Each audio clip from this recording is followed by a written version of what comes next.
Hace unos días escuchaba una entrevista al chef Massimo Bottura, el cocinero de hostería francescana. Bottura es un tipo de lo más inquieto. Aparte de ser chef de la hostería, ha escrito libros y es un gran coleccionista de discos de jazz y de arte contemporáneo. En esta entrevista contaba que un día una señora de Módena le había llamado por teléfono para decirle que su marido, recientemente fallecido, tenía unos cuantos discos por ahí y que bueno, a lo mejor le interesaban. Y cuando llegó a la casa de aquella señora, descubrió que aquel hombre tenía unos 2.000 o 2.500 discos de jazz de los años 50, con rarezas muy difíciles de encontrar, que había ido coleccionando a lo largo de toda su vida. Además tenía todos los álbumes en perfecto estado, muy cuidados, con los plásticos, las carátulas perfectamente cuidadas y demás. Por supuesto, Massimo Bottura dijo ahí mismo que se los quedaba de inmediato, que le compraba toda la colección, totalmente fascinado por el hecho de que un señor de Módena hubiera amasado una colección tan increíble de jazz de todos los lugares del mundo. Y se los quedó, aunque no tenía espacio en su casa. Pero eso no le preocupaba. La entrevista también cuenta que llevaba mucho tiempo buscando un cuadro del pintor Ugo Rondinone, un artista suizo que hace unos cuadros que son como una especie de diana muy grande, ¿no? Pero él quería una diana muy grande. Estuvo 10 años buscándola hasta que dio con la perfecta, que medía como más de 3 metros de altura. Y de nuevo le dio un poco igual que no cupiera en su casa, porque era hasta imposible de meter por las puertas. Así que, ni corto ni perezoso, decidió romper las paredes y el techo de su casa.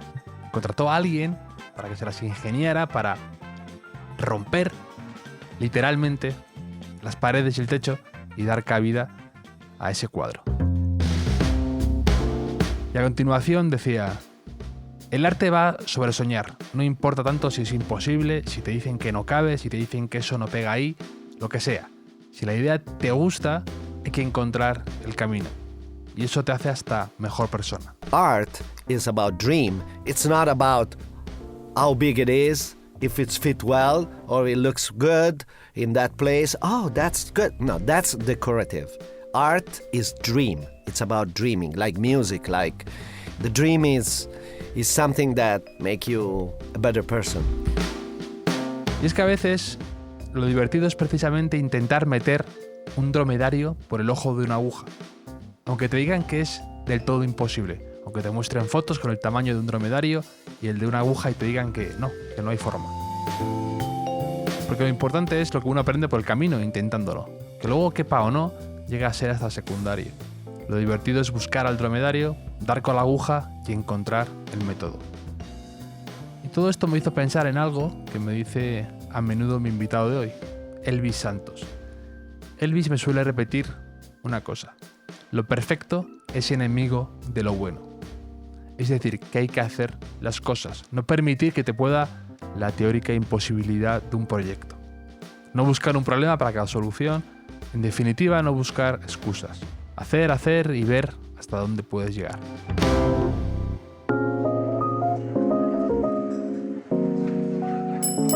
Bienvenidos al Hotel Jorge Juan con Javier Aznar, un podcast de Vanity Fair y Seagrams.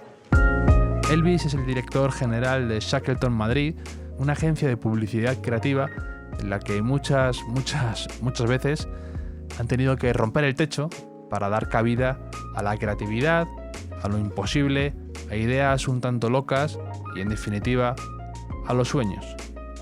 Han tenido que buscar al mejor pintor de vino de España, o sea, a alguien que pintaba con vino.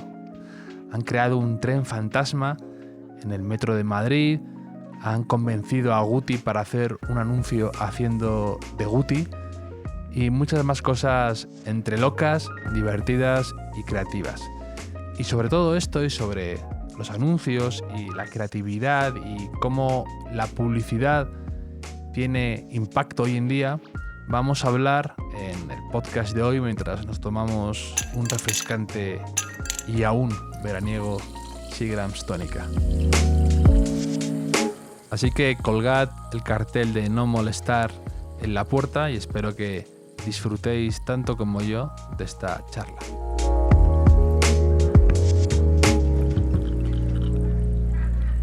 ¿Cómo estás, Elvis?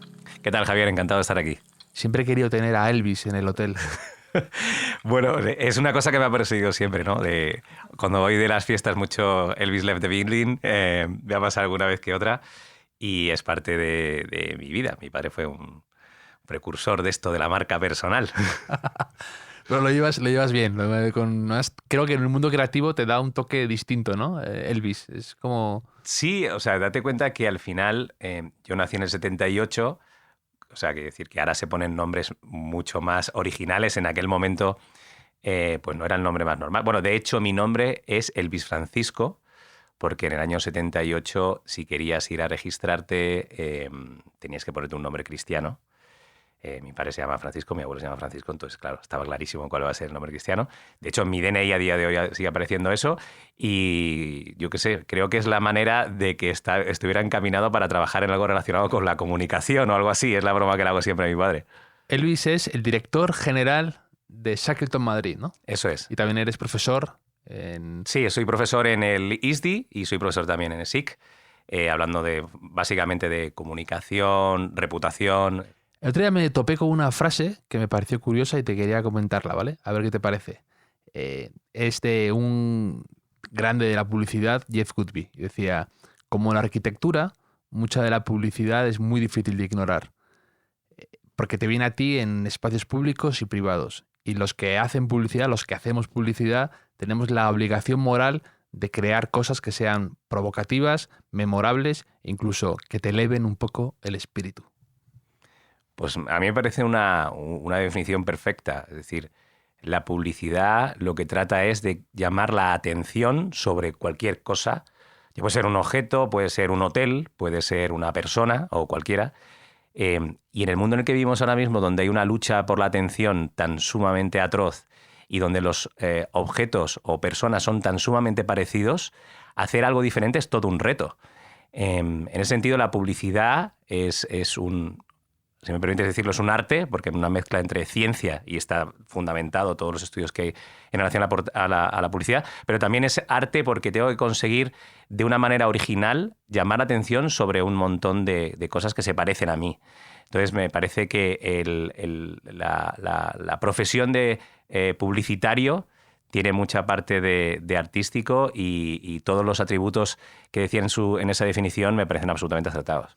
Aparte, creo que es clave lo que has dicho, ¿no? Que hoy en día pues es más complicado que nunca captar la atención de la gente porque compites con muchos más estímulos externos, ¿no? De hecho, aquí tengo un libro que se llama Comerciantes de la Atención, de la editorial Capitán Swing, y habla mucho de todo esto, ¿no? De cómo además ha cambiado en poco tiempo, porque ahora pues en la sala de espera de un dentista tenemos todo el mundo a nuestro alcance, en nuestros dedos, ¿no? Uh-huh. Entonces siempre estás... Antes a lo mejor había muchos espacios más, pues la televisión, la prensa, y ahora es continuamente con vídeos, con redes sociales, con... Pues eso, que estás siempre recibiendo ese tipo de estímulos por todos lados. Y ahora es más difícil eso. Es absolutamente difícil. En nuestra profesión se habla de puntos de contacto. Es decir, si yo quiero que te enteres de un mensaje, es dónde te encuentro, ¿no? Y empiezas a hacer un perfilado. Soy una persona que tengo 35 años, soy un hombre y trabajo en una capital y tengo un nivel socioeconómico medio alto. Bueno, pues te tengo que buscar. Soy una ama de casa de más de 50 años que vivo en un pueblo, te tengo que buscar. Lo más difícil hoy son los jóvenes. Es decir, ¿dónde encuentro un joven que la televisión en línea no lo ven ni por casualidad?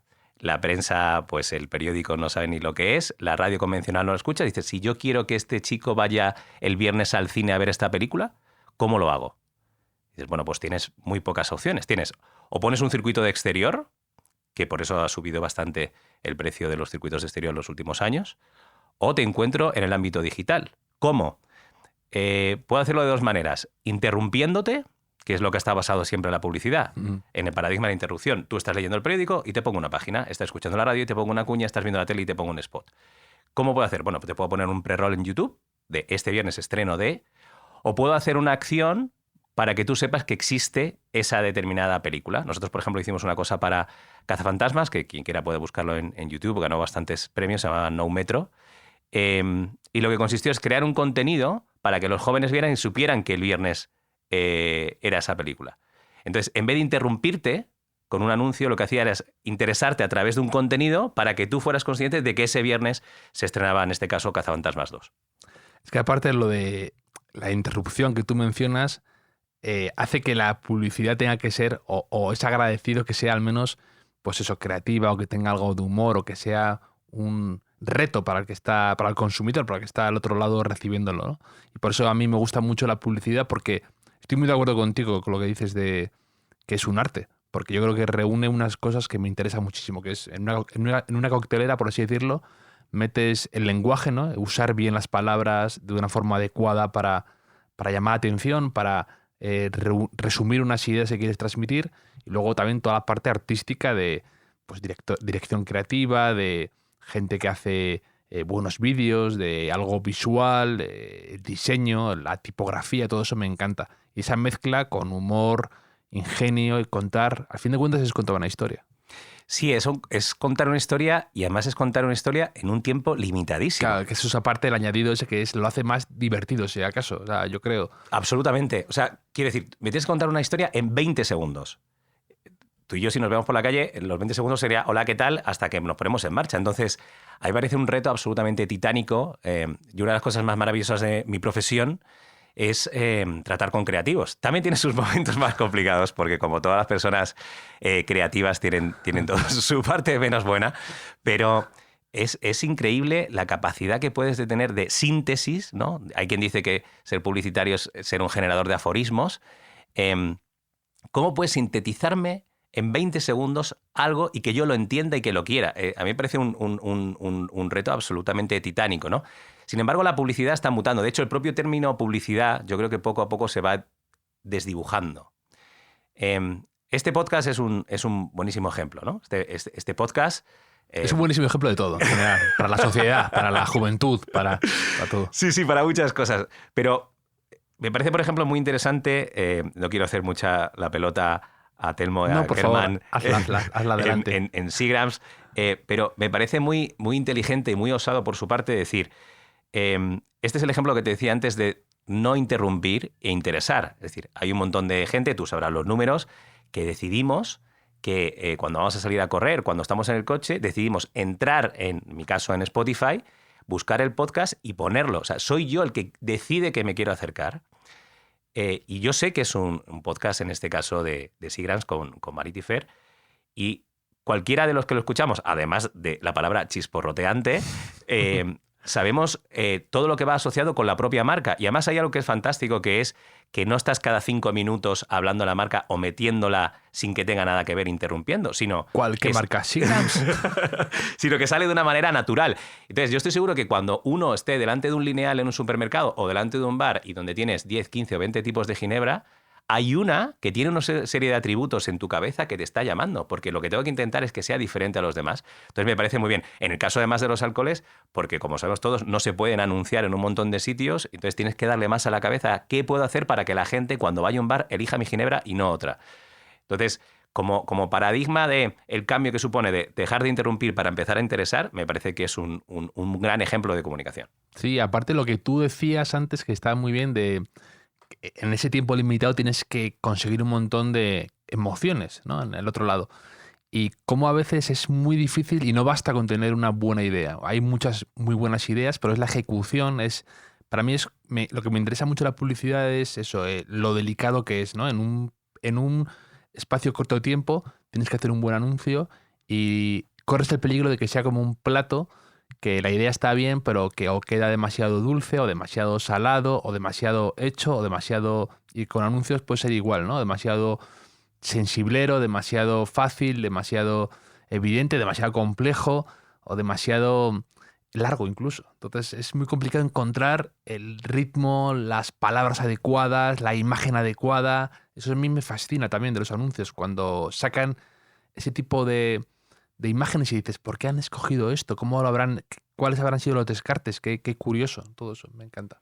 Sí, bueno, pasa mucho esta frase de moda de que elegir es renunciar, ¿no? En publicidad, cuando tú eliges un plano, a lo mejor has tirado 5 otros planos diferentes y nadie se hace la idea real de que para hacer 20 segundos has podido estar rodando en 5 localizaciones en 8 horas diarias para elegir 20 segundos que tienen una música que se ha tardado mucho tiempo en elegir y que en muchos casos tienes que cambiar porque a lo mejor el grupo no te vende los derechos. Por ejemplo, Arcade Fire no vende los derechos para música, entre otros muchos grupos. Les debe sobrar el dinero.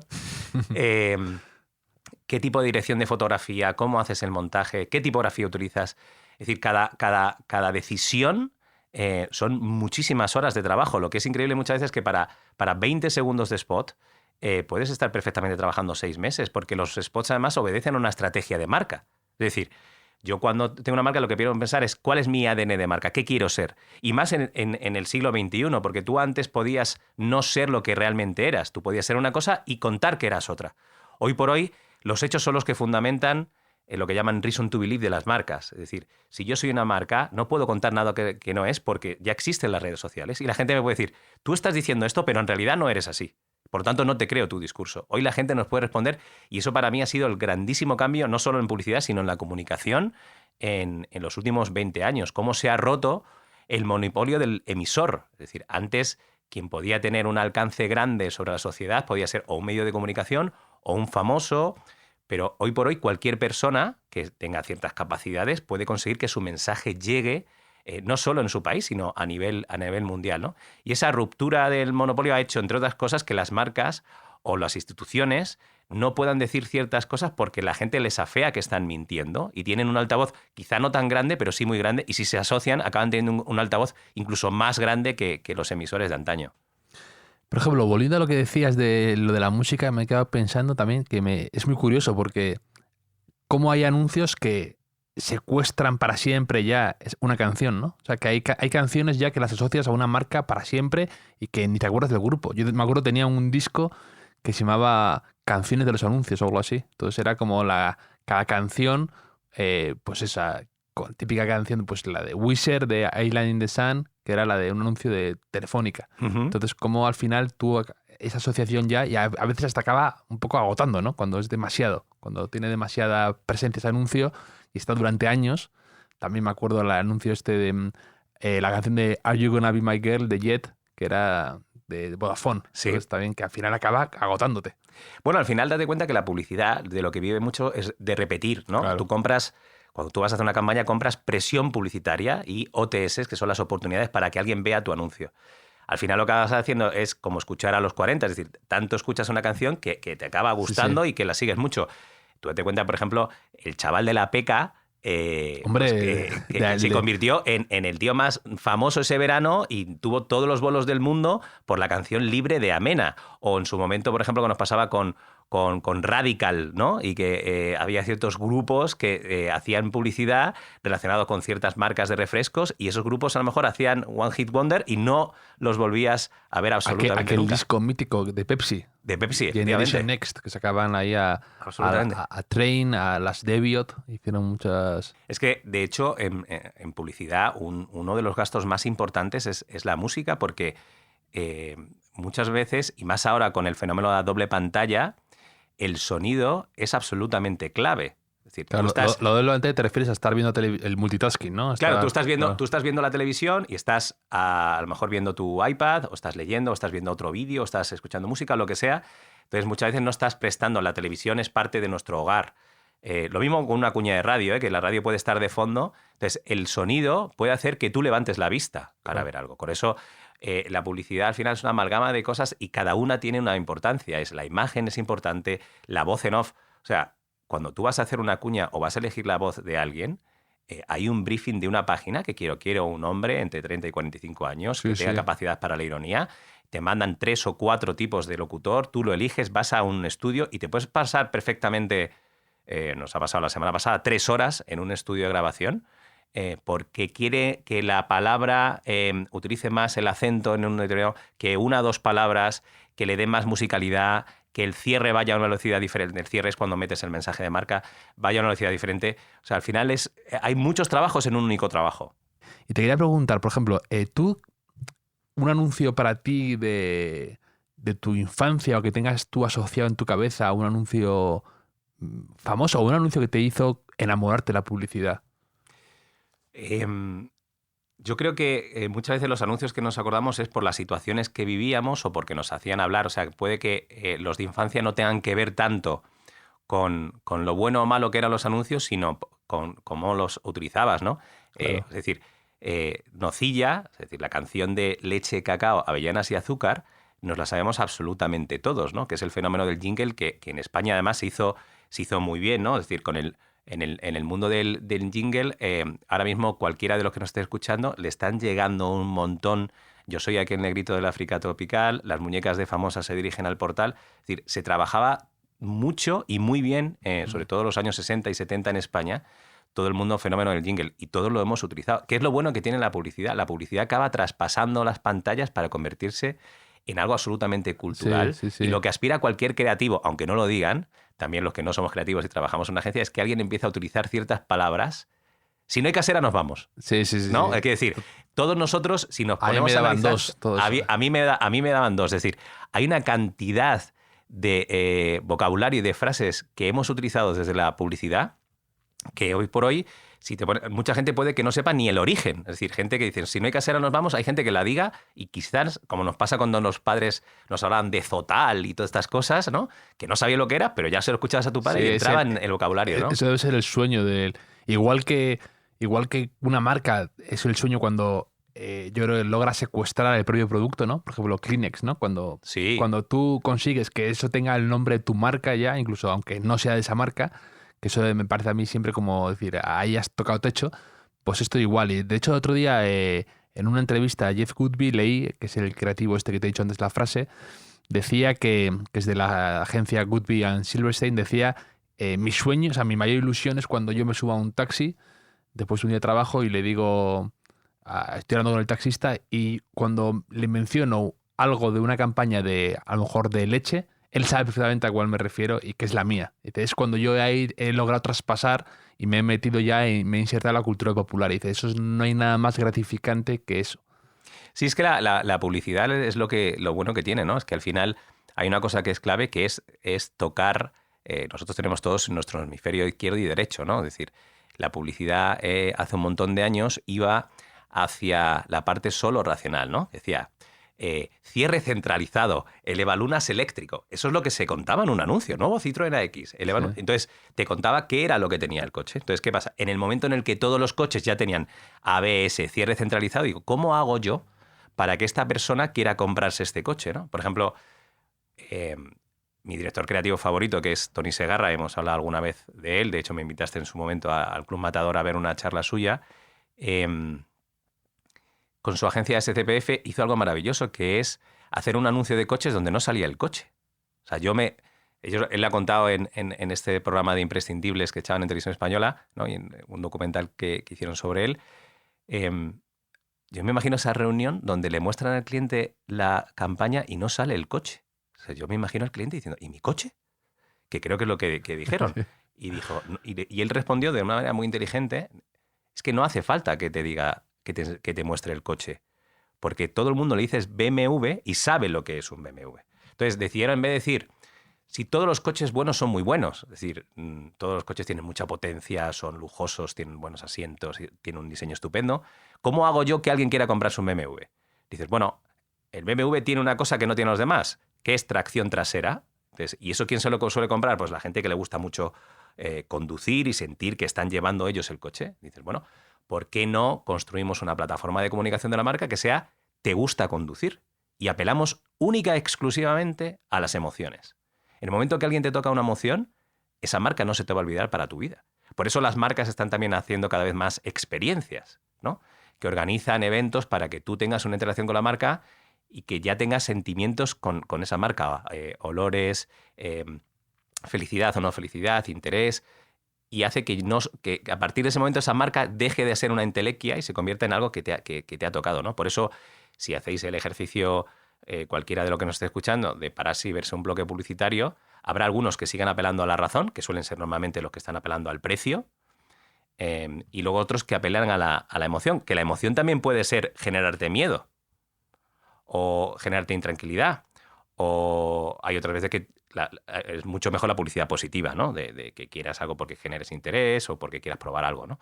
Pero la publicidad ha dado un cambio enorme en el sentido de pasar de contar cuáles son las cualidades de un producto a contar qué es lo que te va a hacer sentir ese producto, que es por lo que tú eliges una marca u otra. Cada uno de nosotros llevamos normalmente un anagrama en nuestras camisas. La camisa puede que haya sido hecha en el mismo sitio de China, en el mismo sitio. Pero una tiene un logotipo y otra otro. Y a lo mejor una me la compro y la otra no. ¿Por qué? Porque me la he comprado por lo que me hace sentir esa determinada marca, ¿no? Y ese es uno de los grandes cambios también que está habiendo en el mundo en general, no solo en publicidad, hablando de comunicación y venta, porque no hay que olvidar que la publicidad de lo que trata es de vender un producto o servicio. ¿No? La gente puede pensar, hay gente que no le gusta la publicidad porque dice, no, es que la publicidad es llevar el consumo, el paroxismo, la cultura capitalista y demás. Pues sí, la verdad que sí. Es que tengo que vender porque es que si no vendo mi empresa no existe. Otra cosa es que yo sea honesto y en España además hay unos códigos de regulación bastante grandes, tenemos autocontrol que hace que todos los mensajes que sacan sean veraces, reales, que estén contrastados. Pero la publicidad lo que en último término lo que trata es de vender algo, porque si no vendo, obviamente las empresas no viven del aire. Aprovecho un pequeño momento para poner un nuevo Seagram's Tónica Elvis, bien de hielo, bien de burbujas, y también para recordaros que en las notas del podcast podéis ver todos los anuncios de los que estamos hablando, comentando y diseccionando. Y también está la entrevista de Máximo Bottura, de la revista Monocle, que comento en la introducción, así como otros libros y recomendaciones y escenas de series de las que vamos hablando. Y ahora seguimos charlando con Elvis. Oh yeah. Eso ha sido como el sonido de Elvis. No sé si lo habéis entendido. Bueno, en fin, paro ya. Con la referencia que has dicho del coche de BMW, de cómo puedo distinguirme de los demás y que puedo señalar como algo bueno en vez de el ABS, levaduras eléctricas y todo esto que se decía, me he acordado también de la campaña famosa de Estados Unidos de Got Milk, la de la leche, que se hizo muy famosa. Aaron Burrow. Porque decían que jugaban con que ellos hablaban y comentaban, en vez de señalar los beneficios de la leche, que es un rollo y que además a la gente no le interesa tanto saber que la leche es buena porque en el fondo lo sabe, pues para favorecer el consumo, para llamar la atención del consumidor, lo que hicieron era jugar con la faena o la sensación desagradable que siempre le produce a alguien quedarse sin leche, ¿no? Abrir el frigorífico y ver el cartón vacío y que no has comprado leche. Entonces apelaban a eso y fue un movimiento inteligentísimo. Jugar en vez de con los beneficios de la leche, con la ausencia de la leche, con una vida sin leche, con un mundo sin leche, ¿no? Y como es desagradable, ¿no? Cuando te vas a hacer un café y no tienes la leche, no hay leche nueva.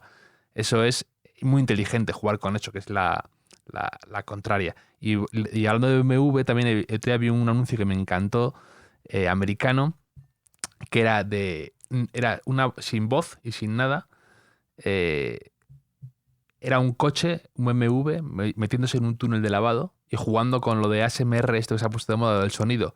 Y esta sensación que tienes como de refugio en un coche cuando te metes en un túnel de lavado. Y los colores y la espuma y lo relajante que era. Y la sensación incluso de pureza, ¿no? De como casi de estar en un spa. Y me pareció inteligentísimo. Y al final sale solo una esta de espuma y se ve el escudo, ¿no? De BMW, ¿no? El logo. Sí. No lo he visto y lo veré. Acabas de decir una tendencia que hay ahora mismo, que es apelar a toda la parte de esos sentimientos, ¿no? De el olor al césped recién cortado. Tú lo has dicho ahora mismo de cómo la publicidad además no da para diferentes estrategias, ¿no? La de Got Milk. Creo que tienes las notas en el podcast y si quieres lo podemos poner ahí. Hay el primer spot, porque esto se hizo para que la gente tomara leche en California y luego se llevó a todo el país. Entonces, el primer spot que yo vi, que me encantó, porque Got Milk es como uno de los grandes casos publicitarios de la historia, está un tío en un museo que además es el museo, la respuesta a la pregunta que han hecho en un concurso de la radio, de estos que llaman por teléfono, era el museo que él está cuidando. Entonces, se está comiendo, en este caso, creo que era un muffin o algo de eso. Era un bocadillo de mantequilla de cacahuete, que es como muy efectivamente. Y entonces llaman por teléfono y como no tiene leche es incapaz, porque hace así. Y a mí me hacía mucha gracia porque el humor es otra de las grandes palancas que se utiliza en publicidad. Pero, ¿sabes? Ese anuncio, ¿sabes quién lo dirige? ¿No? Michael Bay. Es verdad, es verdad. El director de Armageddon, el de los blockbusters, Es verdad. lo dirige Michael Bay. De hecho, hay mucho anuncio, hay mucho director de cine exitoso que empezó con anuncios. Es Sí, muy bueno, curioso. tienes otro de los grandes anuncios de la historia, que es 1984 de Apple, que de hecho hace poco se ha puesto de moda porque Fortnite ha sacado, como digamos, un spin-off de ese anuncio.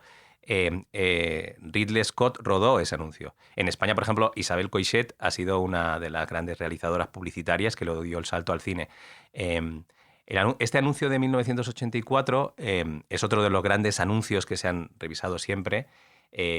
Apple, por ejemplo, que empezó siendo un outsider en ese mundo, lo que intentó fue luchar contra el orden establecido y a mí me parece Que era súper osado. IBM. Efectivamente, el gran hermano era IBM, donde todos eran uniformados y seguían todo esto. Es uno de los grandes anuncios de la Super Bowl. Primero lo pusieron en una televisión pequeña por cable como para testar y luego lo pusieron en la Super Bowl y es uno de los grandísimos ejemplos de publicidad Y además- que tiene que ser transgresora. Y además, ¿cómo ese girito final? Porque ahora Apple es el gran hermano. Sí, efectivamente. Sí, sin duda. Claro, date cuenta que esa campaña fue de los años 80 y cómo cambia algo en casi 30 años, que te pasa el tiempo, vamos, 35 años. Pensabas que era poco, pero... Es una barbaridad, sí, sí. Has dicho, es No, que pero es lo bueno de normal. las campañas publicitarias, incluso antiguas, es que funcionan muy bien incluso con el paso de los años. Es como Claro. buen cine, ¿no?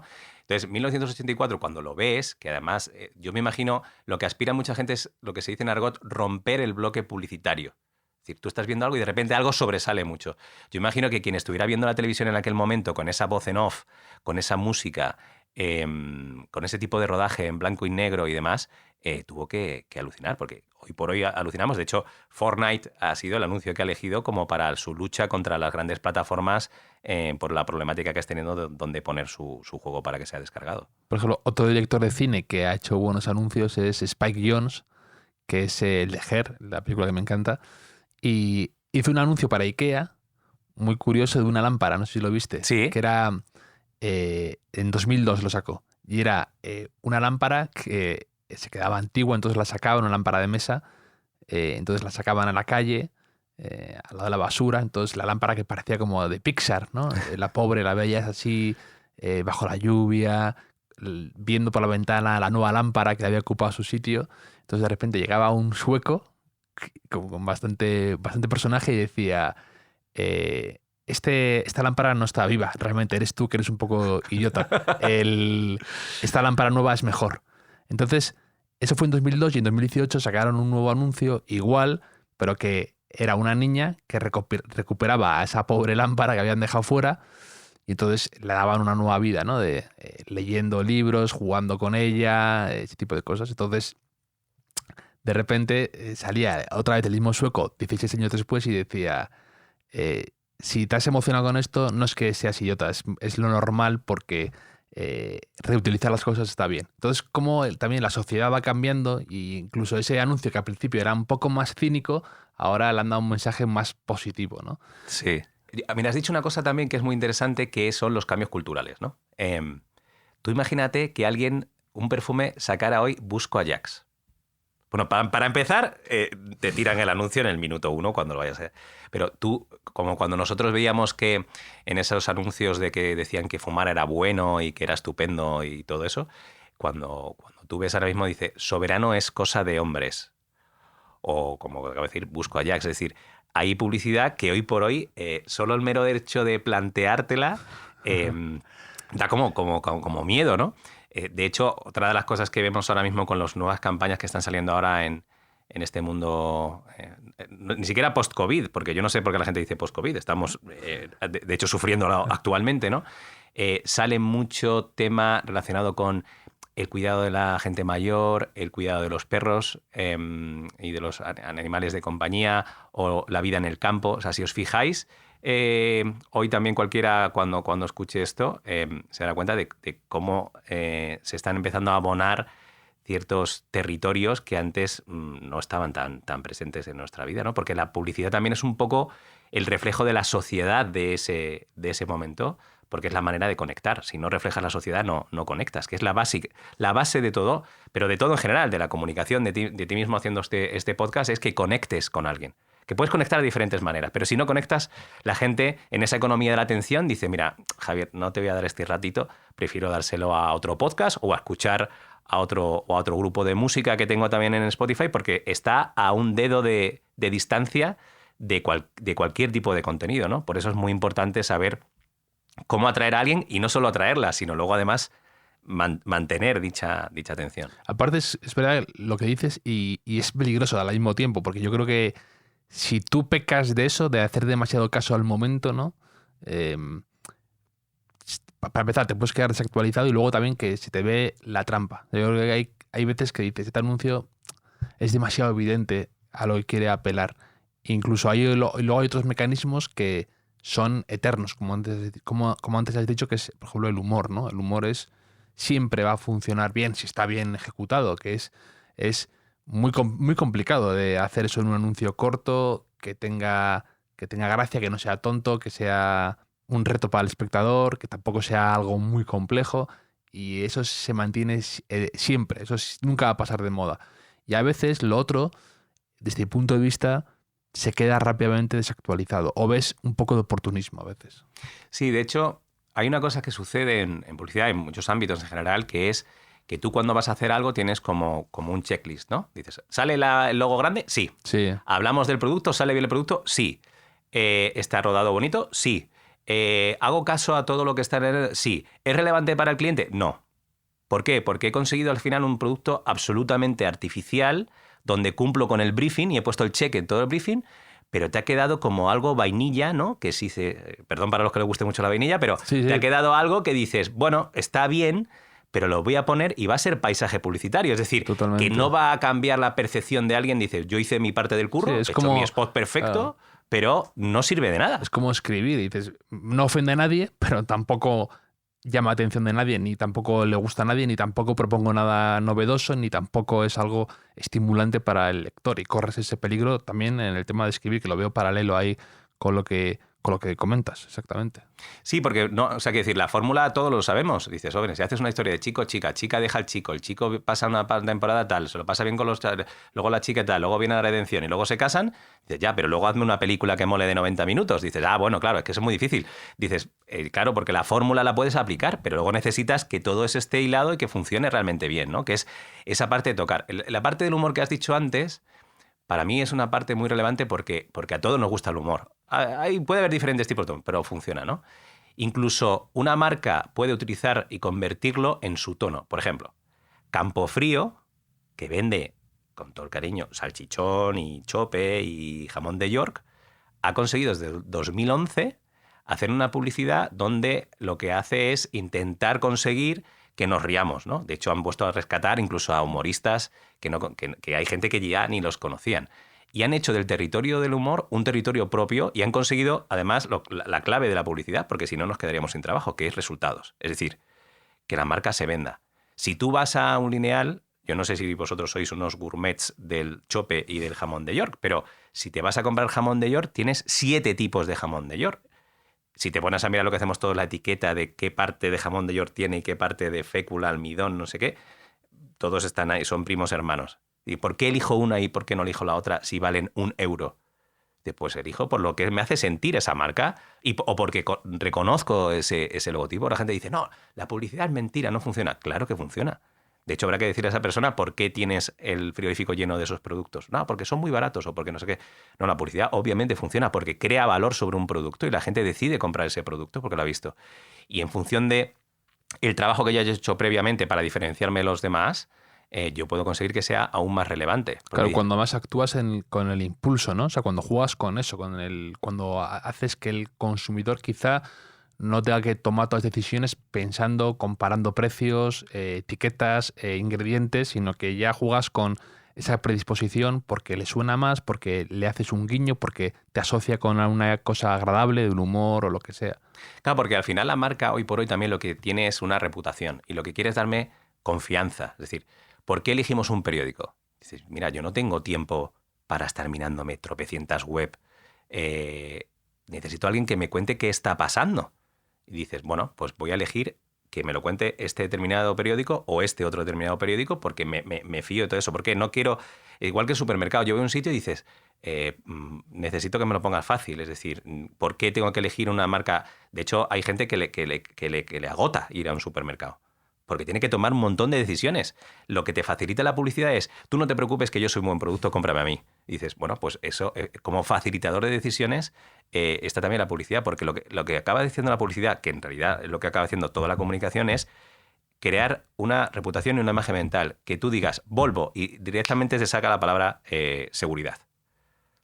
Y seguramente si hiciéramos ahora mismo un ejercicio con cualquier persona, si yo digo una determinada marca, inmediatamente se salen 3 o 4 atributos alrededor de los cuales seríamos capaces de asociar, ¿no? Te dicen Nike, dices superación, o deporte, o moda, porque depende también de cómo nos toque a cada uno, sí, a cada uno de nosotros. Porque ahora que te he dicho medios de comunicación, otro de los spots que para mí son uno de los mejores de la historia es uno de Independent, que utiliza el no hagas, ¿no?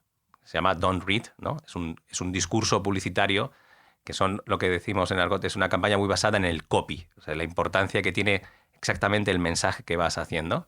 Tiene cierto parecido con el inicio de Trainspotting, ¿no? Donde tiene también ese ritmo que habla de cómprate una televisión, no te compres no sé qué. Y ese es uno de los spots que yo creo que también es uno de los que trata muy bien de contar lo que eres a partir de lo que no eres o que te reta, donde un periódico te dices no leas. Y termina cerrando con The Independent, ¿no? Que es, si quieres leer lo que no te apetece leer, léenos a nosotros, porque no te va a gustar seguramente lo que leas, pero vas a saber, en este caso, la verdad. Y os recomiendo además que lo veáis.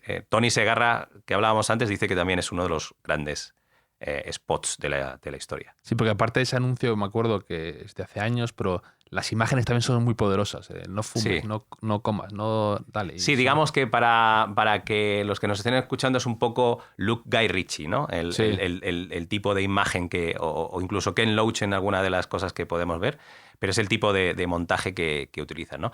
La publicidad en sí también es una... La publicidad y el cine, digamos que tienen una relación de que la publicidad muchas veces condiciona los montajes de cine, o los montajes de cine, claro, han condicionado mucho. Claro. Ahora que estábamos hablando por ejemplo, estos días de Nolan, por ejemplo, pues Memento supuso uno de los grandes cambios, por ejemplo, en las entradas de las series y en cómo hacían todas las caretas de entrada, o por ejemplo los tipos de montaje. O Guy Ritchie hizo que cambiaran un montón de montajes publicitarios que se parecieron, ¿no? Y entonces son vasos comunicantes el cine y la publicidad. Spike Lee hizo muchos anuncios de Nike con su estética. O, por ejemplo, hay anuncios de la Play 2 de David Lynch, que tenía ese toque como un poco onírico, raro, de meterte en un mundo que no es de escapismo. Y también me parece interesantísimo y por eso me gusta tanto esa parte también artística, creativa, lo bonito que es eso. Ahí también hay un anuncio que me encanta de Scorsese, que va a un sitio de revelar fotos. Uh-huh. Entonces es el cumpleaños de su hijo, de su sobrino. Uh-huh. Entonces empieza a ver todas las fotos y se pone demasiado angulado, demasiado borroso. Nada, pero está muerta esta expresión. Entonces como él se parodia, como digamos con su exigencia de director de cine llevándolo al cumpleaños de su sobrino. Me hace muchísima gracia ese anuncio. Sí, eso también funciona muy bien, el reírte de uno mismo.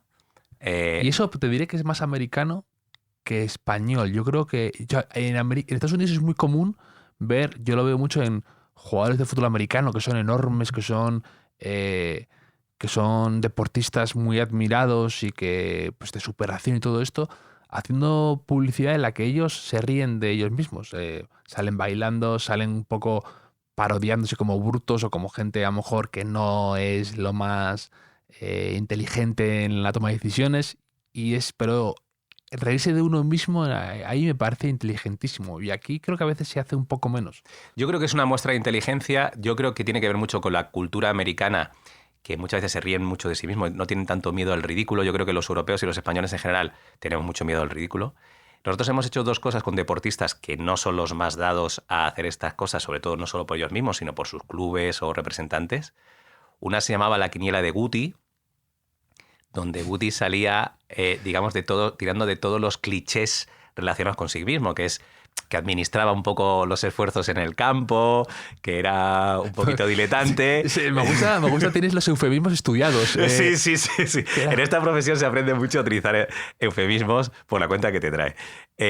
Pero sí, Guti se ríe a sí mismo. Me acuerdo cuando quedamos con él, que no estaba muy seguro y lo que hicimos fue hacer un reel, una bobina, un montón de montajes de gente que se había reído a sí mismo. Por ejemplo, el de McEnroe con Gillette y todo esto, ¿no? Donde se reía de su mala.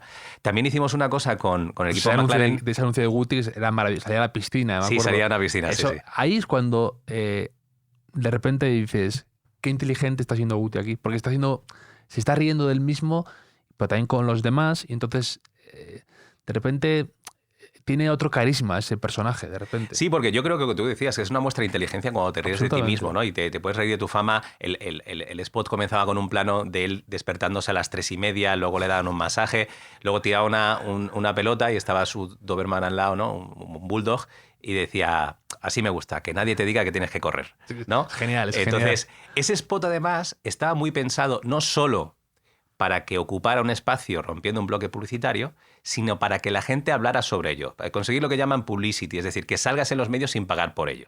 Entonces, claro, era un cañón, porque inmediatamente el AS, el mundo deportivo, Guti se ríe de sí mismo en el último spot de la quiniela. Ese espacio, que es un tercero hablando por ti sin que tú tengas que pagar con él y por tanto la gente lo decodifica no como publicidad, sino como contenido, es absolutamente clave. Sí. Y en ese sentido también trabajan muchas marcas, ¿no? Que es, yo hago algo para que también consiga eco. No obstante, la notoriedad, que es uno de los grandes debates en nuestro mundo, la notoriedad per se no es buena. Es decir, que yo salga mucho en los medios de comunicación no tiene por qué generar marca, ¿no? No, si yo saliera desnudo a la calle, pues todo el mundo se acordaría de mí. Digo, ya, pero es que yo no quiero que la gente se acuerde de mí porque me vio desnudo. Quiero porque se acuerde de mí porque dijo un día una cosa interesante o porque soy un buen compañero de trabajo o por lo que sea. Pero la notoriedad per se muchas veces que se busca en publicidad muchas veces no tiene sentido, ¿no? Dice, cualquier publicidad, ¿no? Es buena. Sí. Mentira. Yo no creo que cualquier publicidad sea buena. Totalmente de acuerdo. Pasa también lo mismo, otro paralelismo con el tema de escribir. A veces que compartan tu artículo no quiere decir que sea positivo, porque eso está al alcance de todo el mundo, ¿no? A lo mejor provocar o molestar y pisar callos a propósito y ser conflictivo, y eso es fácil, eso está al alcance de todo el mundo. A veces sí que es verdad que tiene que tener algo de reto, que a veces está bien caminar hacia el fuego, ¿no? En ciertos momentos, pero lo que tú dices, el jugar a bajarte los pantalones no tiene gracia siempre. Entonces, y porque además es una estrategia muy cortoplacista. Totalmente. Es decir, tu reputación te la fraguas con el paso de los años. Puedes tener la mala suerte de que la destroces en algún momento dado porque la reputación tiene una parte muy, muy, muy negativa, ¿no? Que Soros lo dice, ¿no? Que te la puedes cargar en un minuto. Y cuesta mucho, en este caso, crearla a lo largo del tiempo. Con las marcas pasa lo mismo. Para que una marca sea relevante en mi vida, tiene que haberme tocado muchas veces a lo largo de mi vida para que yo la tenga en consideración cuando tengo que comprar cualquier producto o servicio. Cuando digo también, la gente tendemos a pensar en bienes de consumo como un vaso, como una Coca-Cola y tal, pero es que estamos totalmente siempre tomando decisiones. ¿Por qué quiero ir a una cadena de hotel y no a otra? ¿O por qué quiero entrar a una tienda no a otra? ¿O por qué quiero ir a un restaurante no a otro? ¿No? Ahora, aquí se ha hablado mucho de gastronomía. Muchos restaurantes, la gente ahora va a por un plato en particular y va con su perfil de Instagram y dice, quiero todo esto. Y dices, bueno, ¿y por qué he elegido eso? Bueno, pues porque he leído a alguien que me ha dicho que eso está muy bien, ¿no? Por eso, cuando la gente dice, no, la moda de los influencers se acabará. Mentira, porque ha existido en toda la historia. Antes había un montón de famosos que hacían publicidad. Entonces salía, hoy por hoy hay un montón de famosos, Matías Prats con una marca de seguros, que todo eso. ¿Por qué? Porque las marcas dicen, bueno, como esta persona tiene mucha credibilidad, lo voy a poner en mi spot porque eso también va a ayudar a que... Yo también tengo ahí mis dilemas morales de si un periodista puede hacer publicidad, porque estás vendiendo parte de tu credibilidad, todo eso, y no sé cómo de honesto es. Pero bueno, allí cada uno que tome su decisión.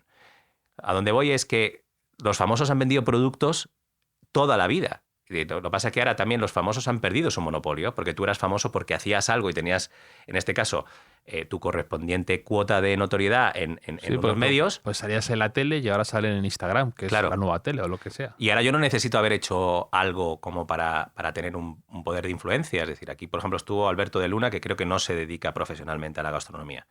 Pues alguien que transmite, en este caso, cierta notoriedad y credibilidad, porque dice, este tío se paga la cuenta. Obviamente la cocina, como todo, es tu gusto, pero es su gusto y el tío lo transmite con su naturalidad diciendo, y mucha gente le hace caso. Dice, ¿por qué? Porque no es ningún crítico gastronómico que siempre piensas, no, este seguro que le pagan por detrás o es amigo del otro, entonces es incapaz de decirlo, como los críticos cinematográficos, que ha hecho que mucha gente se fíe más de alguien que no es profesional, porque dice, no, si es profesional, ya está supeditado a acuerdos publicitarios, a que se lleva bien con el director, a que no quiere quedar mal con el estudio porque le hicieron un favor en el año no sé cuántos. Y en ese sentido se ha roto también ese monopolio de la atención de la gente. Por eso dicen, no, lo de los influencers es una moda. No, no es una moda. Irán cambiando porque se fagocitan, ¿no? Hay uno que está muy de moda y se pasa de moda y entra otro. Y porque es difícil, además, ser un influencer con credibilidad y que muchas veces se habla de los influencers como si no hicieran nada en la vida. Y sí que es difícil fraguarte esa reputación, esa imagen, mantenerla, dar contenido siempre, no que la gente no se canse de ti. Es muy complicado, más de lo que la gente cree. Por eso no hay tantos influencers y hay mucho wannabe de influencer. Bueno, es que es un trabajo en sí mismo. Quiero decir, tener que hacerte sesiones de fotos, porque pueden empezar a haciéndoselas con móviles, pero llega un momento que tienen sesiones de fotos, tienen que gestionar cosas, tienen que saber un calendario de contenidos, tienen que saber en qué momento tienen que publicarlo, cómo con la misma foto publicarla de manera diferente en cada una de las redes sociales, llevar una interacción con su propia comunidad, porque si las redes sociales son bidireccionales, es como las marcas que dicen, bueno, ¿dónde está la gente en redes sociales? Creémonos perfiles en redes sociales. Bueno, ¿y qué les vas a contar?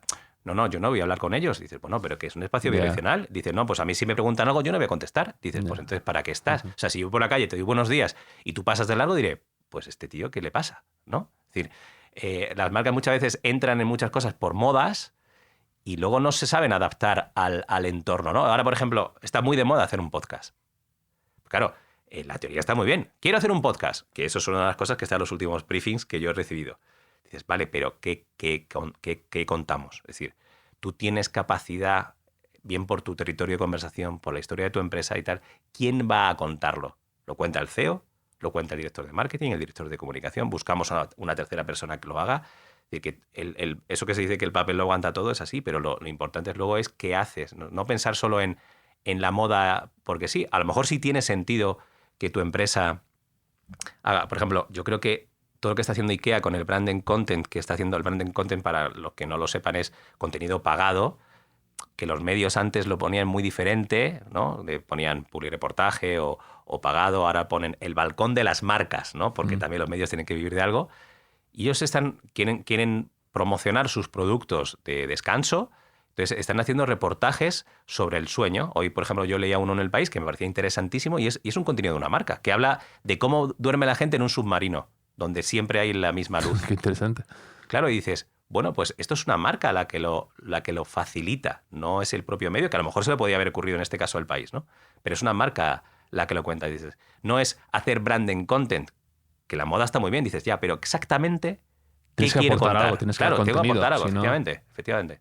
¿Y qué más anuncios tienes tú en tu cabeza que te hagan...? Yo cuando quería hablar contigo pensaba en anuncios así míticos y me acordaba, por ejemplo, también el de Sony Bravia, el de las pelotas.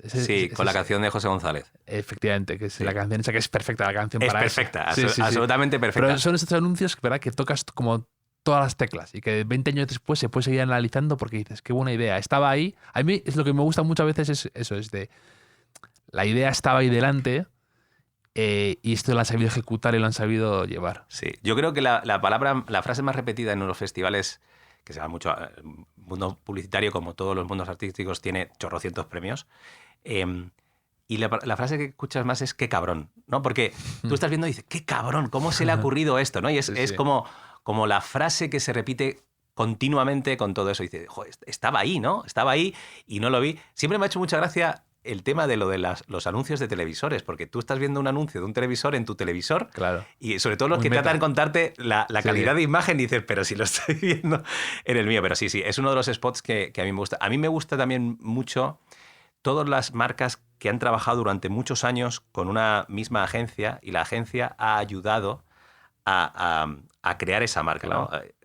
Vuelvo a referenciar a Tony Segarra para no hablar de nuestra agencia, ¿no? Pero pues todo el trabajo que hizo con casi 20 años con BMW. Entonces te da tiempo a crecer con la Con lo de marca. Bruce Lee y, Luego Be llegó, Water. sí, Be Water, My Friend. O sea, que trabajaron mucho todo eso, ¿no? O por ejemplo, Bienvenido a República Independiente de mi casa. Estuvo trabajando también muchos años, en este caso, con IKEA. O, por ejemplo, toda la relación que ha tenido históricamente Wieden & Kennedy con Nike y cómo han trabajado su publicidad. O sea, tú no puedes pensar en Nike sin Wieden & Kennedy, ni en Wieden & Kennedy sin Nike, ¿no? A mí el primer gran anuncio de Nike fue, no sé si os acordáis, aquel de Tag, que era un chico que iba caminando por una calle y entonces le tocaban, que era para hablar sobre la línea de streetwear y entonces él tenía que ponerse a intentar acoger a los demás y la gente se movía por las ciudades. Ese anuncio es absolutamente maravilloso, es del año 2001. También tenía una música que acompañaba mucho, que era como una especie como de contrabajo que te iba haciendo así. Me acuerdo que había un momento en el que parecía que no había nadie en la calle, pues estaban todos un montón en una fila detrás de una farola. Eso es, sí. Esa es, se ponían detrás de una farola o detrás de una basura y demás.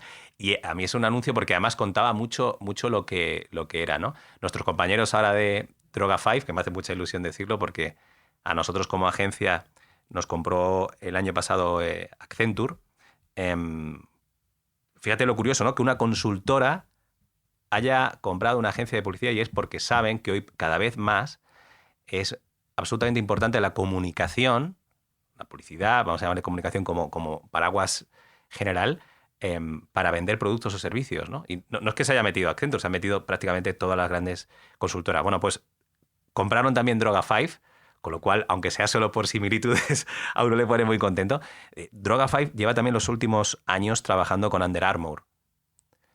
Under Armour, que tuvo un branding content perfecto con la película de Oliver Stone de fútbol americano, que es la primera vez que empezamos a ver todos el anagrama de Under Armour, pero que han venido trabajando muy bien la comunicación. Y a mí... Además es un caso de estos que me encanta porque es nuevo. De repente ves como se ha hecho un gigante de la nada, de hace poco tiempo, y efectivamente como de repente ves el logo en más sitios y poco a poco se va introduciendo en la sociedad. Sí, yo no sé hasta qué punto es storytelling, ¿no? Que es otra de las cosas que quieren tener todas las marcas, es contar una historia, que es la marca Under Armour, que fue creada por un exjugador que pasaba mucho frío en los cambios, en lo que como hay tantos parones, tú sí que eres especialista, yo lo veo poco, soy más fan, pero no sé tanto, pero tantos parones hasta que puedes volver a jugar. Entonces, como eran de algodón las camisetas, pasaban mucho frío, entonces encontró ese tejido que permitiera que el sudor saliera, y entonces él sabía que como los metía debajo de la armadura tenía que hacer ese anagrama que saliera en un pequeño cuello vuelto para que se pudiera ver, porque si no, no se vería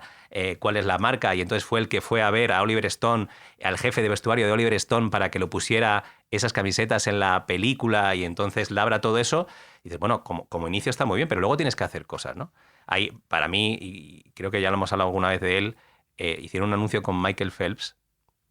Ese anuncio es de mis favoritos. Que para mí tiene... Bueno, primero el anuncio es espectacular de todo el momento en el que él sale preparándose para una competición, desde los momentos buenos y sobre todo los momentos malos, o sea, de la parte de esfuerzo, que llega incluso a vomitar, ver lo que tiene que desayunar, que es una cosa pantagruélica, lo que tiene que desayunar, y todo eso. Y cómo termina, ¿no? con ese claim, ¿no? Que dice, it's what you do in the dark, what put you in the light. Que dices, pero qué buena frase, ¿no? Que dices, hoy por hoy que todo el mundo está dado al posing, a exhibir y demás, dices, es lo que haces en la oscuridad, lo que te pone bajo los focos. Dices, es que es además, absolutamente maravilloso. En el caso de Phelps, que casi nadie sigue su carrera durante lo que va 4 años de Juegos Olímpicos a Juegos Olímpicos, pero tiene que ser un auténtico superhombre para superar, o sea, para ganar esas carreras, ¿no? Y cómo él se tiene que preparar y cómo no todo es la sonrisa y estar en el podium con el himno americano y con el ramo de flores y la medalla de oro, sino que es estar en el gimnasio, estar nadando cuando no quieres nadar, estar apestando a cloro durante horas, pues te transmite eso, o sea, esa sensación de estar en la piscina forzado, de obligarte de hacer pesas, de hacer luego estiramientos, de tiritonas. Entonces eso te lo transmite enseguida, el que si quieres en los brillos, si quieres los focos, tienes que pasar tiempo en la oscuridad, cuando nadie te ve haciendo tal. Entonces es un mensaje poderosísimo. A mí ese anuncio también me encanta. Sí, yo diría que de los últimos años lo que hemos visto, ahora también ha habido uno de Nike, digamos, de que no nos ganará, volveremos a hacer deporte, que tiene como un montaje doble entre diferentes deportes, que además en este caso la publicidad es fondo y forma, ¿no? Y las dos cosas son importantes y deberían estar al mismo nivel. Hay veces que son importantes por el fondo y hay veces que son importantes por la forma. Y muchas veces por la forma, y muchas veces es complicado el equilibrio, ¿no? Pero por ejemplo, este último spot de Nike es perfecto porque consigue esa mezcla, ¿no? Hay otros que no necesitan tanto la forma. Por ejemplo, la publicidad argentina, decías antes... Son los genios de esto, Son ¿no? los genios de esto. Muchas veces mezclan fondo y forma, utilizan mucho el humor. Hay una campaña que para mí es la que más me gusta históricamente, porque a mí, yo soy una persona que me gusta mucho el humor, y se llama Padres en Sleep. Hombre, el del aire acondicionado. El del aire acondicionado, ¿no? Espectacular. Entonces, claro, dices, ¿cómo un aire acondicionado acaba haciendo una publicidad de Padres en Sleep? Que es, ten un aire acondicionado para evitar ver a tu padre en sleep, ¿no? Entonces, sí, nos pasa a todos los que nos gustan los deportes... Tezer Sports, que es la cadena que retransmite la mayoría de los contenidos futbolísticos en Argentina, también hace unas campañas cada mundial o cada Copa América que estás deseando a ver qué se les ha ocurrido. Estás deseando que gane Argentina directamente, porque te sientes tú como uno más. Sí, la última vez hicieron aquella que parecía que era el Papa hablando y en realidad lo que hablaba... hacía el ejercicio de que en realidad podía ser la selección argentina. ¿Ves? Por ejemplo, otra cosa que tiene la publicidad es que hay cosas que tú estás esperando que pases. Y se habla de el primer anuncio del año. Y eso era noticia en los medios de comunicación. ¿Cuál va a ser el último anuncio y el primer anuncio del año? ¿Cómo va a ser este año el anuncio de la lotería? Antiguamente el de Freixenet era famoso, Sí, ¿no? el de Freixenet. O ¿qué pasará este año con el de Ferrero Rocher y Isabel Preisler? Sacará, no me acuerdo si era... Le pillarán otra vez por sorpresa a sus invitados en su casa. Sí, entonces se espera la publicidad. De hecho, hubo un tiempo en incluso, no sé si acordáis, en los periódicos donde todavía seguía la parrilla de televisión, ponía a las 9:45 estreno de el anuncio de algo, ¿no? Yo me acuerdo del anuncio de Nike famoso, el de Cantona, que yo he escrito sobre el tema, que me encantaba. Ese anuncio me acuerdo que lo anunciaban en la parrilla, en el periódico, salía a las 10 menos cuarto el anuncio de Nike de Cantona. Sí, me acuerdo. Yo creo que ese anuncio para nuestra generación... bueno, yo soy un poco más mayor que tú, pero se ha marcado mucho. O sea, eso te iba a decir. Otra cosa... que no te subas a este carro, que estamos llenos. No, pero hay una cosa que también, por ejemplo, el tema de cómo copiamos todas cosas de la publicidad. Es decir, ¿os acordáis? En mi colegio todo el mundo, cuando iba a lanzar un penalti, se subía a las solapas de la camisa. Claro. Entonces dices...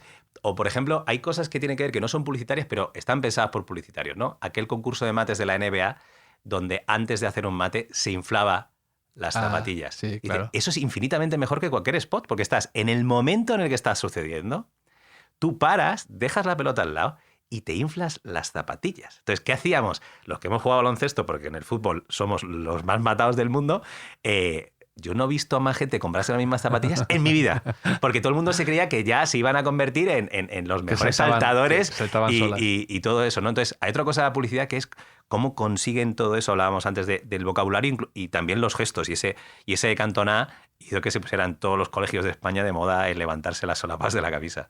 Y cuando además cuando es algo un poco, por así decirlo, tontorrón, ¿no? Que es genial. Pues eso es lo que sale muy bien reflejado en Mad Men, con lo de Lucky Strike, los cigarros, lo de son tostados. It's toasted, sí. Que en el fondo no aporta nada, pero que es un detalle que lo hace especial y diferente al resto.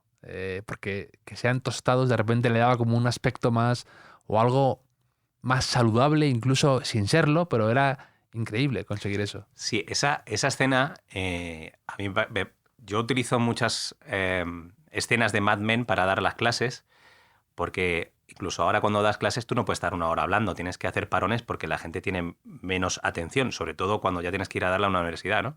¿Tú solo notas, por ejemplo, que tienen menos... Sí. Sí. Nosotros tampoco es que tuviéramos mucha, pero es verdad que yo lo pienso y digo, es que en mi universidad, si hubieran existido los teléfonos con internet en clase y todo esto, e incluso tablets, y que tú trabajaras con ellas y que tuvieras acceso a todo eso, bueno, que sigo en primera carrera todavía. Yo. Posiblemente yo también, porque tiendo a desconcentrarme rápido, y esto seguro que mi mujer lo firmaría debajo, pero sí se nota mucho. De hecho, ahora date cuenta que en las clases todo el mundo tiende a ir con el ordenador. Por eso. Que Entonces tú te vas a hacer una clase y sabes perfectamente quién te está haciendo caso y quién no, porque al final nota, la gestualidad sí. se nota, ¿no? Eso, con lo cual yo pienso que también cuando yo era alumno, que yo creía que no se me notaba y se me notaba. Pero tienes que intentar que las clases tengan como subidas y bajadas. O sea, no puedes hacer una clase monocorde. Entonces, una de las cosas que utilizo, sobre todo para la gente más joven, es utilizar, los que quieren estudiar publicidad, secuencias de Mad Men para explicar cosas que sí son verdad, y hay muchas cosas que son verdad de las que sale en la serie, y otras que no son verdad. Esa parte es muy interesante. Es una conversación donde van el dueño con su hijo, ¿no? Que además el hijo hace muy de hijo, ¿no? De todo lo que... Segunda generación, de es que todo esto, ¿no? También es muy interesante por eso, por ver cómo la relación con los clientes, que a veces Claro. es complicada. Claro, la relación con los clientes, como todo en la vida, no es fácil, porque de hecho es bueno que haya momentos de retarte. Es como un entrenador de fútbol. Puedes tener a Mourinho, que sabe a lo mejor sacarte, a lo mejor te queman 3 años, pero ha sacado lo mejor de ti, o tienes otro que es de otro tipo, ¿no? Y eso es importante. En esa secuencia, lo que dicen es, tengo a 7 marcas de tabaco que son todas iguales y cuentan lo mismo, porque cuando están planteándose, porque la serie, como sabéis, toca muchos problemas de la sociedad americana de esa época, ¿no? Y empiezan a hablar de que el tabaco causa cáncer, ¿no? Y dices, bueno, ¿qué puedo contar en publicidad? Entonces, intentan contar una cosa desde el punto de vista racional, que lo cuenta el ejecutivo, que en este caso sería yo, y el cliente dice, no sabéis enterar de nada, y se levantan y se van a ir. Y en ese momento, de hecho, creo que como se hablaba de esas secuencias, a stroke of genius, es un momento, dice, caballeros, espérense, dice Don Draper. Ellos se paran, dan la vuelta. Hábleme del producto. Entonces, el hijo intenta hablar del producto y dice, yo no tengo ni idea de cómo se hace el producto. El padre se gira y le dice, me das vergüenza. Y entonces empieza a decir, nosotros plantamos el tabaco en tal zona geográfica, el tabaco crece, una vez crecido lo recogemos a mano, después de coger a manos lo tostamos. ¿No? Y en ese momento Don Draper dice, tiene una pizarra y pone, it's toasted. Dice, es lo único que tú puedes... Dice, ya, pero es que los demás no puedes decir. Dice, ya, pero tú lo vas a decir el primero. Entonces te puedes apropiar con eso. Es lo que en comunicación se llama apropiarte de un territorio de conversación. Dices, yo voy a hacer esto, entonces voy a abrir los codos y nadie va a poder entrar ahí. Porque como alguien entre, lo que van a pensar es que me ha copiado a mí y nadie quiere copiar a nadie. Con lo cual, soy yo el que me tengo que apropiar. Cuando, por otro lado, estás en un mercado donde el líder tiene ya un territorio, nunca jamás te metas ahí. ¿Por qué? Primero, porque como tiene más pasta que tú, al final vas a construir sobre su imagen. Tú tienes que decir, ¿dónde soy yo el único que tiene algo? Dice, en esto. Dice, pues me voy a basar solo en esto. Es decir, oye, yo delantero no puede ser. Dice, lateral derecho sí puede ser muy bueno. Pues lateral derecho, ¿no? Pues esto es exactamente lo mismo, pero con publicidad. Hay un montón de secuencias. Está la histórica de Carrusel, que al final apela a la emoción. Es decir, es un pasador de diapositivas. Que es la cosa menos emocionante y que es la de la cosa historia, menos emocionante del mundo, ¿no? Yo he vivido, gracias a Dios, esta profesión tiene una cosa maravillosa que es la cantidad de experiencias que vives. Y además diferentes todos los días, porque un día trabajas para un seguro, otro día trabajas para un partido político, otro día para un club de fútbol, otro día para un refresco. Yo he vivido alguna vez, gracias a Dios, la experiencia de ver a gente llorando en una reunión porque los creativos han tenido la posibilidad de mostrar una maqueta donde a la gente, por la música, por el texto, por todo, o sea, se le ha saltado las lágrimas. En la secuencia de Carrusel, que yo animo también que quiera que la busque, es un pasador de diapositivas y va a hacer la presentación. Entonces están todos en la sala, apagan las luces y Don Draper empieza a contar el pasador de diapositivas a partir de toda la historia, en este caso incluso personal, y acaba con una frase de no es un pasador de diapositivas, es el carrusel. Y es genial, porque ahí se nota cuando alguien de verdad, el de publicidad, conoce el producto, conoce lo que te produce. Porque en vez de decir, pasa diapositivas cada no sé cuánto tiempo, puedes recargar o tienes 87 fotos, va a lo emocional, a lo que te produce, a lo que él lo ha probado en su casa y sacan sus fotos de su familia, de sus hijos, y él sabe y transmite eso. Y los que salen en las imágenes, en la pantalla, los de la reunión no saben quiénes son. Les da igual, pero lo traducen a su mundo. Totalmente. A mí me gusta mucho que hay luego que se levanta, el de medio se levanta llorando y el directivo le mira al cliente y dice, buena suerte en tu próxima reunión, porque este mundo también es Competitivo. como bastante competitivo. Hay una cosa que también creo que es clave y a mí me está llamando mucha atención últimamente, que es los clientes alucinan cuando ven que tú has probado el producto. Es decir, Claro. cuando es una cerveza y te la has bebido, o es una aplicación de teléfono y te la has descargado y la has utilizado, o es un coche y tú te lo has alquilado un fin de semana, entonces te dicen, o fuiste a un concesionario y hiciste un mystery shopper para ver cuál había sido tu experiencia, porque al igual que pasa con el periodismo, en las agencias también está pasando que la gente recibe briefings y no interacciona con el producto. Lo cual creo que es un error, ¿no? También es cierto muchas veces que tienes que interaccionar con el producto para ver las cosas que no funcionan. E incluso Claro. decirle al cliente, oye, que es que no debemos contar esto porque esto que estás contando no se sustenta con la comunicación. Entonces creemos que no vas solo con el diagnóstico, vas con el diagnóstico y el tratamiento, porque esta sociedad también es muy dada para el diagnóstico. Hay un problema. Y dice, vale, ¿y cómo lo arreglarías tú? Bueno, es que eso ya no. Es diagnóstico y tratamiento. ¿El tratamiento cuál es? Oye, creemos que deberíamos abonar este territorio de conversación, trabajar por aquí, lo haríamos de esta manera, y a lo mejor te dicen, tienes que decirlo como tú dices antes, con mucho cuidado, porque te estás metiendo con el trabajo de un montón de gente. Que dicen, ¿y esto por qué nadie me lo haya dicho? Entonces tienes que, sobre todo cuando es una empresa familiar, que son las más complicadas para trabajar. Más volátiles, ¿no? Sí. Bueno, sobre todo porque la estructura suele ser muy familiar. Entonces, cuando estás hablando algo que no está... No dices que algo que está hecho mal, dices que algo se podría mejorar, pero Sí. la gente también, como tú antes, sabe leer entre líneas y por lo tanto puedes tener un problema y a veces es complicado porque tú tienes que dar una solución a un problema. O sea, yo no voy a un médico y le digo, mire, me duele el codo, yo creo que tengo codo de tenista, y entonces yo lo que creo es que debería ir 3 veces por semana al fisioterapeuta. No, tú vas allí y dices, me duele el codo. Y luego ya nosotros, nuestra profesión tiene algo muy malo y muy bueno a la vez, en según qué cosa, que es que todo el mundo cree que sabe. Ya. No, es que, bueno, a mí la música me encanta. Te voy a pasar una música para el spot. Me ha dicho mi hijo, que ha escuchado esta música de Spotify, que está fenomenal. O, no, es que esto me gusta más azul. ¿Por qué? Pues porque a mí me gusta más azul. Y yo no tengo la capacidad de decirte que no tiene que ser azul, porque entra en el terreno de lo opinable. Pero las facultades se llaman, yo creo que para intentar hacerlo más molonas, ciencias de la información o ciencias de la comunicación, que cambió y como te digo, tiene ciencia y arte, pero todo el mundo se siente capaz de opinar y dices, oye, si me estás pagando, y además nosotros no somos una agencia precisamente barata, pero porque damos un buen servicio y resultados, oye, pues hazme caso. O sea, no me contrates para luego decirme lo que quieres que te lleve como solución, que también pasa a menudo. O sea, el creador de DDB, que también está muy inspirado en el personaje de Don Draper en Bill Brenbach, fue el que hizo el anuncio de Think Small, que también, si cualquiera que haya estudiado un poco de publicidad, que era el del Volkswagen Beetle, ¿no? Sí. Y era una gráfica donde se veía el coche genial muy ese pequeño, anuncio. ¿no? Y luego Era había un maravilloso. texto abajo. Decía, hombre, en aquel momento luchaban, era un coche alemán después de la Segunda Guerra Mundial, cuando además la industria automovilística americana era de las cosas más potentes y todo el mundo de Detroit y demás, ¿no? Es decir, ¿qué puedo hacer yo? Y entonces dices, todo el mundo tenía esos coches que vemos nosotros en la tele, o hemos visto algunos si hemos estado por Estados Unidos, mastodónticos y tal. Y dice, no, piensa en pequeño. O sea, es decir, y luego se asoció al mundo hippie y todo esto y demás. Es decir, ¿cómo tienes un pensamiento y dices, es que es muy sencillo? Es decir, vete a lo que son las características propias del producto. Dices, si te vas a otra cosa, vas a perder. Entonces, vete a todo eso, ¿no? Esta misma agencia, DDB, hizo también para mí una de las campañas más inteligentes, que era de Avis, que decían número 2. ¿Pero quién en este mundo quiere decir que es el número 2? Y es porque ellos se anclaron en We Try Harder. Es decir, lo intentamos con más ahínco. ¿Por qué? Porque dices, como no soy el primero, yo me lo tengo que trabajar más. Entonces, siempre vas a tener limpios los ceniceros. O cuando vengas a por el coche, te la vamos a entregar mucho más rápidamente. O vamos a limpiar el coche muchísimo más, ¿no?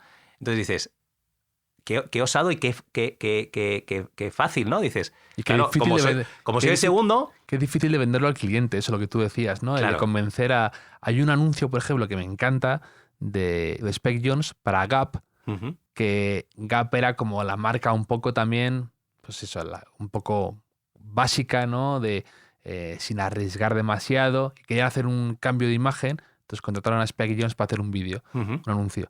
Y el anuncio salía de una tienda de estas de Gap, como con el hilo musical, todo el mundo, toda la ropa alineada perfectamente, la camisa azul Oxford, el chino, Entonces, de repente, poco a poco, un cliente tira un montoncito de ropa, otro tira otro, uno empuja un maniquí. Entonces va escalando en la locura eso hasta que acaban destrozando por completo la tienda de Gap. Un coche sale de la carretera y se mete de cabeza ahí en la tienda. Y entonces arranca una moto de motocross por ahí. Entonces es animales salvajes. Entonces es la pérdida de control y la escalada de violencia dentro de la tienda de Gap.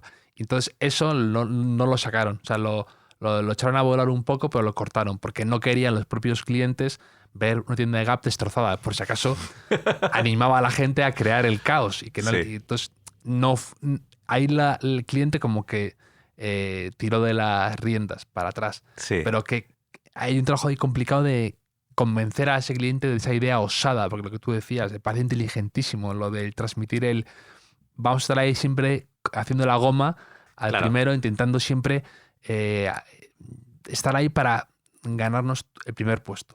El riesgo, Pablo Alzugaray, que es el CEO y presidente de Shackleton, una de las frases que utiliza que es que el riesgo está en no arriesgar, ¿no? Lo utiliza mucho. Y es cierto que es muy complicado, pero es que si no vas a hacer otra vez lo que hizo el anterior y lo que hará el siguiente y lo que hace todo. Dices, si realmente tú quieres ser relevante, te tienes que salir un poco de lo que se espera de ti, ¿no? Yo creo que una de las cosas que sucede ahora mismo es que cualquiera de nosotros seríamos capaz de hacer un anuncio de champú femenino, ¿no? Es decir, todos hemos visto tantos que dices, bueno, chica guapa, a ser posible famosa, que sale por su casa muy bien vestida, ¿no? De repente pasa a estar con un albornoz y sale en un cuarto de baño perfecto. Entonces, luego pasamos a un 3D donde vemos cómo el champú entra en la raíz y entonces pasa por encima y se convierte y tal, y cierra con un porque yo lo valgo, ¿no? Que por cierto lleva 40 años con ese claim L'Oréal, y un pack shot de producto y adiós, ¿no? Y cualquiera de nosotros seríamos capaces. Hay una marca que yo pongo también mucho como ejemplo de lo bien que está trabajando, que es DAF. DAF empezó construyendo su imagen también con uno de los históricos de la publicidad, que era David Ogilvy, que hablaba de una de las únicas diferencias que tenía el producto, que tenía un cuarto de crema hidratante. Entonces eso lo llevó al frente de todo eso. Entonces trabajó durante muchos años la parte racional, ¿no? Ogilvy era más racional, Brensback era más emocional. Y lo que ha hecho DAF en los últimos años es, si quiere empatizar con la mujer real, que no mide 1,75 m y tiene una talla 34, dice Real Beauty Women. Y crea una plataforma de comunicación que lleva utilizando durante los muchos últimos años, no solo en publicidad, sino a través de un montón de acciones de comunicación, con vídeos a lo mejor muy largos, porque lo que quiere es que cuando vaya una mujer a un lineal, al final todos entiendo, yo no soy un especialista en champús, pero entiendo que todos lavan bien el pelo y huelen bien y todo eso, ¿no? Con lo cual, ¿por qué voy a elegir si todos están en la misma gama de precio? Porque me hace sentir que esa marca me habla como la mujer real que soy, que tengo estrías, o que tengo una talla 42, o que soy bajita y mido 1,55. Entonces, la marca lo que intenta es ser relevante a esa persona por lo que le hace sentir, ¿no? Hay una de las acciones que a mí me gustan de DAF, es un vídeo en el cual le piden contratan a una persona que el jefe de dibujantes del FBI cuando alguien quiere hacer un retrato robot. Entonces, eligen a un grupo de mujeres, obviamente de todas las razas de las que hay en Estados Unidos, porque para que todo el mundo se sienta reconocido en alguien de que sale en el spot, y diferentes edades, porque intentas, eso sí que está muy pensado, ¿no? Que salga representada cualquiera de nuestras compradoras, no sé qué. Entonces, ellas lo que hacen es que se sientan y se definen ellas mismas. Pues tengo la cara ovalada, tengo las cejas pobladas, tengo la nariz pequeña y tal. Y lo hacen ese ejercicio con ella y hacen ese ejercicio con una amiga o un familiar. Entonces, yo en este caso definiría, por ejemplo, a mi mujer y empezaría a definir. Entonces, era maravilloso porque luego en una nave enorme ponían cómo se veían ellas y cómo la habían definido. Y esa persona había dibujado en relación a lo que le habían contado. Siempre se veían más feas de lo que le veía a la gente. Entonces, el mensaje es, quiérete más, y cerraba con... No hay... En ningún momento sale ningún producto de DAF. Nunca. Yeah, ni una sola vez. Ni sale un cuarto de baño. Claro. Nada. Y termina, DAF Real Beauty Women. Dice, ¿por qué elijo esta marca? Pues porque me hace sentir que yo como mujer real... no estoy tan mal. No estoy tan mal, ¿no? Que Y está muy bien pensado. Cualquiera que lo vea, yo lo vi en una sala Es una cosa muy buena de los festivales, la sala de proyecciones, donde te metes, cuando veíamos lo del plus de 1 hora del Festival Sí. de San Sebastián o de la Super Bowl, pues eso, 3 horas. Pero que cada uno es mejor que el anterior. Y la gente aplaude y grita cuando algo no le ha gustado. Y llora. Yo debo reconocer que cuando vi ese vídeo de Duff, lloré como una magdalena. No, pues es que es verdad que los anuncios conmueven y mueven y hay que... Me gusta también, hablo contigo mucho de esto habitualmente, porque son pequeñas historias que la gente cuenta y que yo en muchos casos admiro y que me encanta poder hablar contigo, que sabes mucho de esto y que eres muy apasionado además. Y además eres profesor y tienes esa capacidad y esa elocuencia para transmitir esos conceptos y hacerlo de forma amena. Así que, Elvis, oye, te agradezco muchísimo que hayas venido, me lo he pasado fenomenal, podría estar hablando contigo un montón. De hecho, creo que vamos a seguir ahora, que vamos a comer, ¿no? Sí. Te voy a seguir dando la chapa con anuncios que me gustan, a ver cómo los ves tú y cuáles. Y nada, que me encanta que hayas venido al Hotel Jorge Juan y a tomarnos una... Dilo tú, por favor. Un chisporroteante Seagrams con tónica. Eso es. Mil gracias, Elvis. Gracias por la invitación y nos vamos a comer.